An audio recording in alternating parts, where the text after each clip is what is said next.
প্রিয় দর্শক, একটা দেশের ভবিষ্যৎ নির্ধারণ হচ্ছে একটা বন্ধ ঘরে বসে থাকা দুটো শক্তিধর রাষ্ট্রের মধ্যে আলোচনায়। অথচ যে দেশটার ভবিষ্যৎ নিয়ে কথা হচ্ছে সেই দেশের নিজের কোনো প্রতিনিধি সেই ঘরে নেই। শুনতে অবাস্তব মনে হচ্ছে, কিন্তু ঠিক এমনই কিছু ঘটেছে বলে দাবি করছে একাধিক রিপোর্ট। আজকের প্রতিবেদনে আমরা বিস্তারিত জানব ঠিক কি ঘটছে বাংলাদেশের মাটিতে, আর কেন এই মুহূর্তে গোটা অঞ্চলের রাজনীতি একটা নতুন মোড় নিতে চলেছে। আপনারা যদি গত কয়েক মাস ধরে বাংলাদেশের রাজনৈতিক পরিস্থিতি লক্ষ্য করে থাকেন, তাহলে নিশ্চয়ই খেয়াল করেছেন দেশটা যেন একটা অদৃশ্য টানাপোড়েনে আটকে গেছে।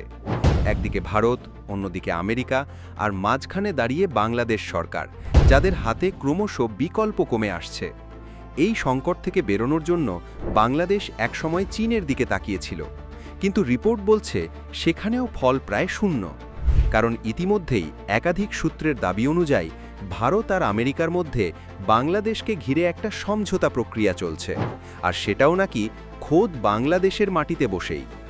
এই পরিস্থিতিতে বাংলাদেশের প্রধানমন্ত্রী তারেক রহমান তাড়াহুড়ো করে যোগাযোগ করেন ভারতীয় রাষ্ট্রদূত দীনেশ ত্রিবেদীর সঙ্গে।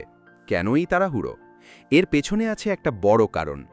রিপোর্ট অনুযায়ী আমেরিকার সঙ্গে একটা জ্বালানি সংক্রান্ত চুক্তির পরপরই বাংলাদেশের সবচেয়ে গুরুত্বপূর্ণ ভাসমান গ্যাস টার্মিনালে আগুন লেগে যায়। ঠিক একই সময় দেশের একাধিক গ্যাস ক্ষেত্রে উৎপাদনও কমে যেতে শুরু করে। দুটো ঘটনা কি নিছক কাকতালীয়, নাকি এর পেছনে অন্য কোনো হিসেব লুকিয়ে আছে? এই প্রশ্নই এখন ঘুরছে বিশ্লেষকদের মধ্যে। প্রিয় দর্শক, এই ধরনের জটিল আন্তর্জাতিক বিষয়গুলো সহজ ভাষায় আপনাদের সামনে তুলে ধরাই আমাদের লক্ষ্য।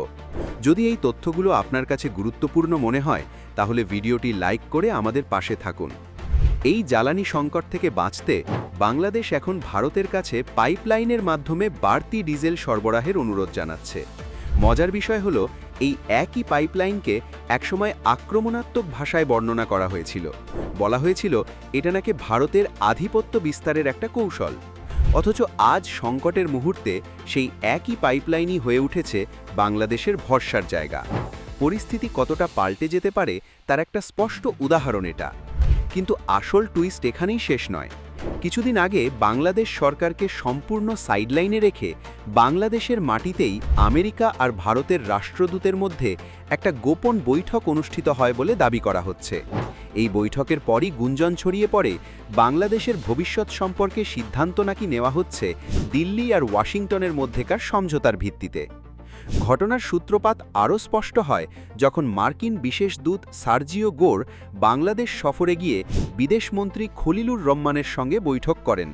কিন্তু সেই বৈঠকের পর তার সম্মানে আয়োজিত নৈশভোজে তিনি উপস্থিতই হননি, বরং সরাসরি চলে যান ভারতীয় রাষ্ট্রদূতের সঙ্গে একান্ত বৈঠকে। কূটনৈতিক দুনিয়ায় এই ধরনের আচরণ সচরাচর দেখা যায় না, আর সেই কারণেই এই ঘটনা এত বেশি আলোচনার জন্ম দিয়েছে। আর ঠিক এই সময়ে ভারতের অভ্যন্তরে ঘটে আরেক লক্ষণীয় ঘটনা। 5ই আগস্ট, একটি তারিখ যা ভারতীয় রাজনীতিতে ঐতিহাসিকভাবে গুরুত্বপূর্ণ সিদ্ধান্তের সঙ্গে জড়িত। সেদিনই দিল্লি প্রশাসন শেখ হাসিনাকে একটি বড় সম্মেলনের অনুমতি দেয়, যেখান থেকে তার ডিসেম্বরে দেশে ফেরার সম্ভাব্য ঘোষণা আসে।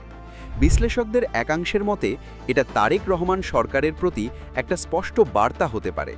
নির্দিষ্ট শর্ত মেনে না চললে বিকল্প রাজনৈতিক শক্তি প্রস্তুত রাখা হচ্ছে। এই পুরো ঘটনাক্রম একটা বড় প্রশ্নের জন্ম দেয়।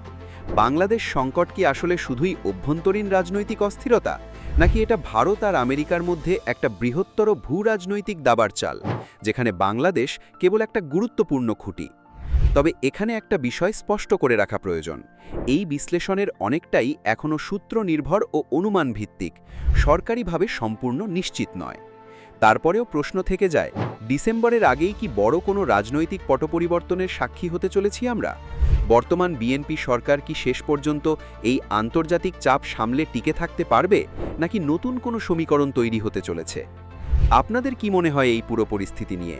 নিচে কমেন্টে জয় হিন্দ লিখে জানান আপনার মতামত। শেষ কথা বলতে গেলে, প্রতিবেশী দেশ বদলানো যায় না, কিন্তু কৌশল বদলাতে হয়। বাংলাদেশ এই মুহূর্তে দুই শক্তির টানাপোড়েনের মাঝে দাঁড়িয়ে আছে, আর আগামী কয়েক মাস এই অঞ্চলের ভবিষ্যৎ নির্ধারণে অত্যন্ত গুরুত্বপূর্ণ হতে পারে। এই ভিডিওটি শেয়ার করুন, যাতে আপনার পরিচিত মানুষরাও এই জটিল কিন্তু গুরুত্বপূর্ণ বিষয়টি সহজে বুঝতে পারেন।